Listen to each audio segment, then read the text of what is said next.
Hey, coach. Yes, you think about money, you talk about money, you worry about money. But if you're completely honest, where are you intentionally prioritizing money as a key value in your coaching business? I'm Kendall. Tune in to today's episode where I'm going to discuss why, if money isn't showing up for you as a key value, then it makes sense that earning, saving, and keeping more may not be happening at the speed or at the rate that you desire. And inside this episode, I'm walking you through a simple, powerful coaching exercise you can do in about 10-15 minutes that will help you intentionally prioritize money without it feeling inauthentic. It's all here for you in this episode of the Money Coach School podcast. Let's dive in. Welcome to the Money Coach School podcast. To really excel at coaching women, you have to be skilled, confident, and even fearless at money coaching. If you're passionate about women holding genuine money power and love supporting women entrepreneurs, then this is the show for you. Now here's your host, money feminist Kendall Summerhawk. Hello, beautiful coach. So typically in August, it's always been a winding down month for me. It is freakishly hot here in Arizona where I live, and by now I'm just over it. But this year is different. At the time of recording this in early August, I am feeling the opposite of how I normally do. It's like the heat has me fired up to create, to expand, to open the doors for more. And it's not just more students in our trainings, which of course is always fantastic. It's more in other ways. More sleep, more naps. I had a 2-hour nap today. More time outside, more writing lessons, more groundwork lessons with my horses, more planning, more creating, more implementing. It's a season of more. So this is turning it into a season of abundance on so many levels. And what I'm especially loving about it is I'm not burned out. I'm energized. I'm not overwhelmed. I'm intentional. I'm not rushed. I'm clear. I'm not focused on perfection, which is huge for me. I'm focused on completion and being okay with a little messiness in our projects. Which brings me to an announcement before we dive into a favorite topic of mine, which is prioritizing money as a value. So first, we're going to be opening up enrollment for the next round of Secret Energy of Money Mastermind very, very soon. So if you're not on the wait list, I encourage you to go to secretenergyofmoney.com and get on the wait list there. We'll also put a link for you here in the show notes.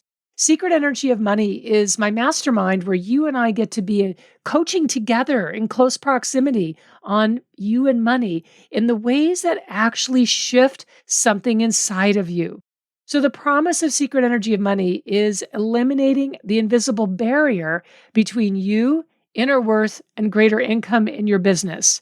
And what we do inside of Secret Energy is the money work that frees you to earn more, save more, and have more money. Now, this mastermind with me is an exceptional integration of practical money tools that I am famous for designing, plus the inner money work that results in you eliminating that inner fight that you may be having with money, that conflict, and instead giving you very specific coaching and exercises that result in you making more money, result in you feeling in relationship with money, and knowing how to handle your money like the badass businesswoman that you are. And I'm really proud to say this is our fourth round. This will be our fourth round. And I've had over 80% renewals from each round, which I think speaks louder than anything I could ever say about it myself. Repeat clients are the best endorsement there is, and I am so very honored to keep having clients renew and renew for additional rounds. And they do that because of the quality of the experience they have coaching with me, the quality of the coaching they receive with me and from my coaching team, and the impact of the results that they receive from coaching with me on money. So go get on the wait list right now, and you'll be the first to hear when we open enrollment. Now, one thing, and this is part of being okay with not being perfect and having a little messiness. Right now, our webpage, when you look at it, it may say it's a 90-day mastermind, but we're actually making it for 6 months. So we haven't changed the website yet. We will. But right now, you can get on the wait list. All right. So let's coach today on money values. I adore values work and have so many exercises that are simple but create a profound shift for you in your relationship with money, and that you can use with your coaching clients if you're part of one of my certifications as well. So I am famous for the effectiveness of the coaching exercises that I create. And this one is definitely one of my favorites because it is so simple while supporting you and creating a lasting shift in your mindset about money, in the actions that you then choose to take, and of course, in the result that those actions produce. And I want to invite you to listen to this episode, not just as a follower, which is awesome, but as a student, so that you're not only receiving the information, but you're also experiencing a transformation. All right, with that said, let's dive in. So, values are what you hold as important, and values define your character. And to me, they are the secret soul of any and all actions that you take. So, what you value determines the actions you take, which of course creates the results that you experience. Now, one thing about values work that I find so inspiring is that they are not fixed, meaning they're not permanent like your height or your eye color. You can change your values. And when it comes to money, I highly recommend that you take a very close look at what you are valuing and that you make a conscious choice to shift that if you want to earn, save, and keep more money. Today, I want to give you a coaching exercise that I thought would be fun. And of course, I think any coaching exercise on money and values is fun and support you in intentionally prioritizing money as a value. Because most of the time, most people don't prioritize it. Yes, they may think about it, complain about it, resent it, worry about it, wish for more of it, whatever. But that is not the same thing as prioritizing money as a value. And you're going to see what I mean as I coach you through this exercise. So let me lay this out for you. Now, this exercise is 4 steps that come together in a brilliantly simple and powerful way for you. And the whole exercise takes about 10, maybe 15 minutes to go through entirely. All right, so it's in 4 steps. So step number 1, I want you to pull out a piece of paper or your tablet and draw a line down the middle of the page so that you have 2 columns. Then go ahead and label the left column personal. Now we'll get to the right side column in just a moment. For now, under that column titled personal, I want you to list all of the values that are most important to you in your personal life. And I recommend making them single words, maybe 2 words at the most, but each one being a single word is really ideal. And you can have as many as you want. If you have 8, 10, 12, 15, that's great. More is fine. So you can spark your list by thinking of what you value in your closest relationships, or what you value in how you want to be treated, or what you hold as important. And for example, is it family or is it love? Is it family or is it connection or loyalty? So for me, in my values, and I've been vocal about this for a long time, my values are honor and integrity and respect and dignity. That's what my list starts with and then goes on from there. Now, when you're creating your values list, this is not necessarily listing the things you do, but instead you're listing what you value about the things you do. So, for example, I absolutely live, I breathe air on this planet in order for me to spend time with my horses. And what I list as my values when I think about why that time is so important to me are things like freedom, connection, achievement, mastery. So I don't write on my values spending time with my horses. I write freedom, connection, achievement, and mastery. Another example is to think about when you feel really good about yourself, what is it that you're doing? And turn that into a value. So for example, in my case, I love being creative. So the value is creating. Another way to keep brainstorming values that are meaningful for you is to connect with who you love being. So, for example, I love being kind. So kindness is a value that I list. All right, so lots of prompts there to get you going. Like I said, 8, 10, 12, 15, something like that is great. Step number 2, on the right side, I want you to label that column business. Now, this is where we're going to list what you value about your coaching business or what you value about the potential of your coaching business. And I want you to let yourself dream about your coaching business. And from that dreamy place, What do you value?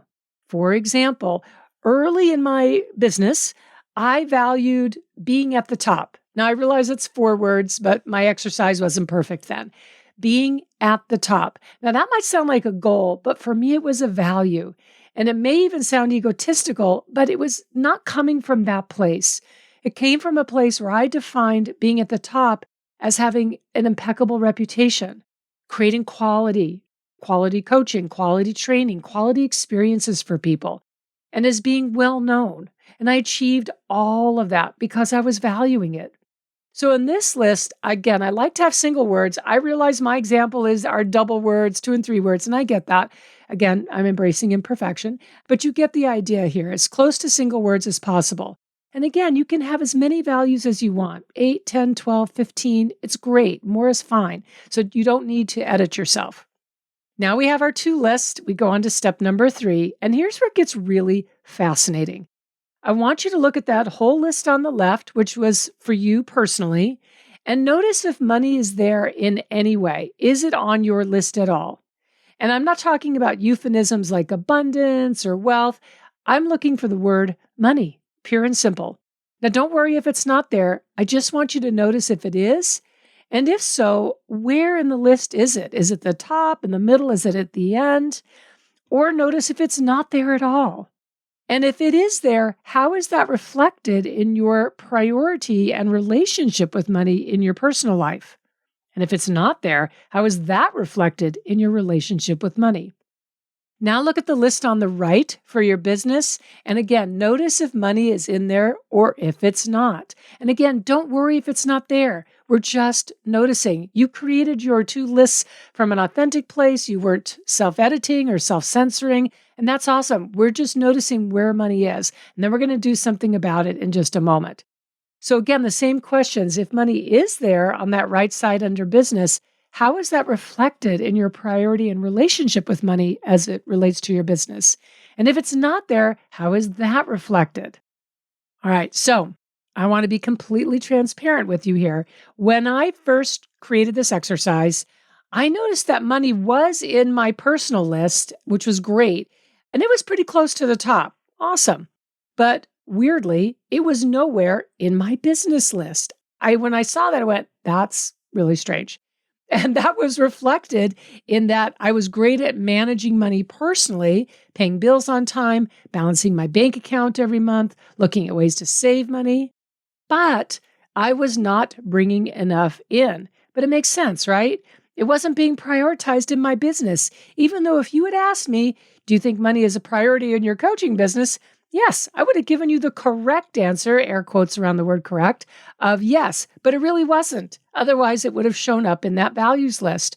And trust me, not prioritizing money as a value in my business, it was causing an enormous amount of stress.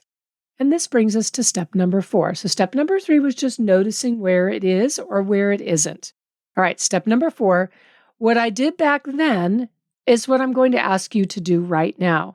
I want you to write the word money in the top 1 or 2 spots, like first or second on the right column, right-hand side column for your business. I'm coaching you to write it there so it's above all of the other values, or at most only has 1 other value above it. And then I want you to notice, how does that feel? What feels uncomfortable? What self-talk does that start? What are you telling yourself? What starts to come up for you is showing you the beliefs that you already hold about you and money. And you want to write those down as you're thinking them so that you can start to amplify the ones that are positive and work for you, or change the ones that don't. When I did this, my whole business changed. I put money at the top of the list, and that became a catalyst. And by the way, it felt weird at first. It felt strange. It didn't feel natural. It was kind of like putting on a piece of clothing that isn't your normal style. That's okay. Don't let that dissuade you.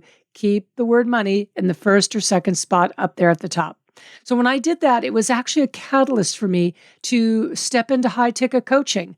I launched more. I focused on volume. I did not let excuses stand in my way.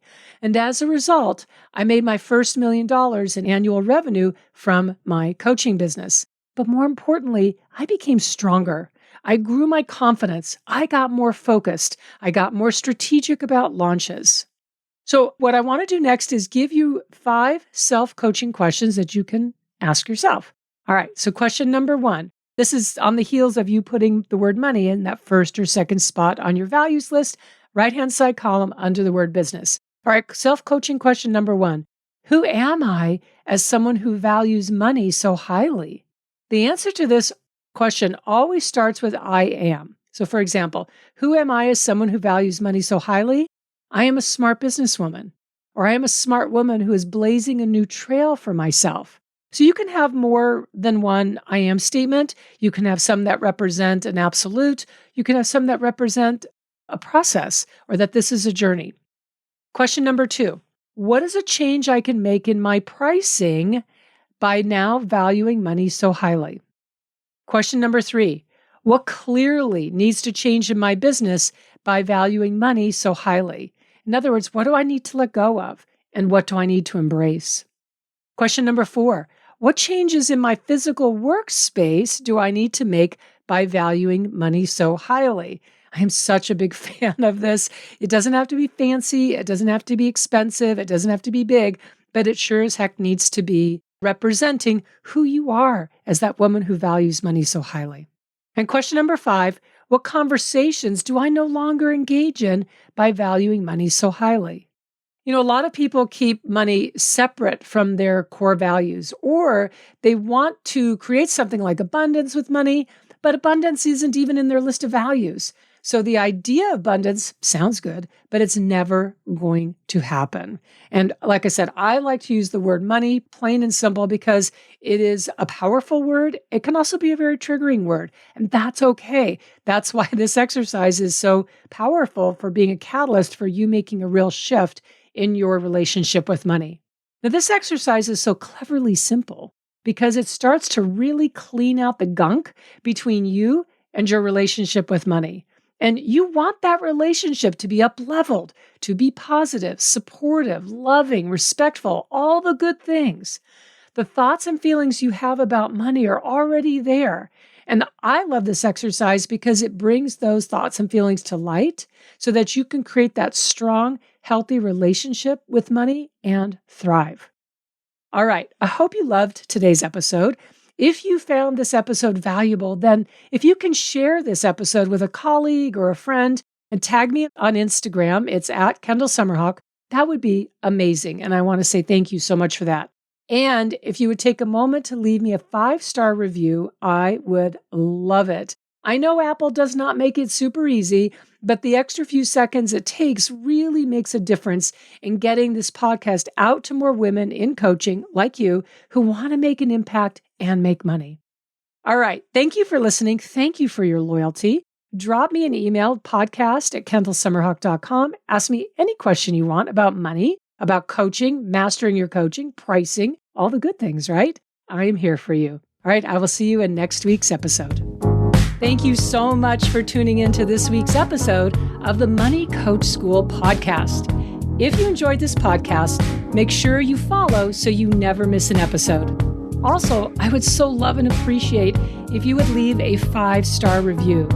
Your review supports women just like you in discovering all of the juicy tips and insights I'm sharing here on how to coach women on money.